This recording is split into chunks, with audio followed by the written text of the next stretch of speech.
কিরে আনোয়ার, কোথায় যাচ্ছি? কিছুদিনের জন্য বাড়ি যাচ্ছি। ঠিক আছে ভাই, সাবধানে যাবি। কিরে, তুই আমাকে দিয়ে এই আনোয়ারের ম্যানি ব্যাগটা চুরি করালি কেন?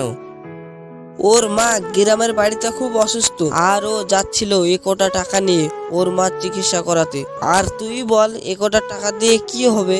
তুই আমাকে দিয়ে ম্যানি ব্যাগটা চুরি করালি কেন? তুই ওকে সামনে সামনে টাকাটা দিতে পারতি। দেখ ভাই, টাকাটা যদি ওকে সামনাসামনি দিতাম তাহলে ও আমার কাছে সারা জীবন ঋণী হয়ে থাকতো, আর আমি সেটা চাই না। তুই একটু দাঁড়া, আমি আসছি।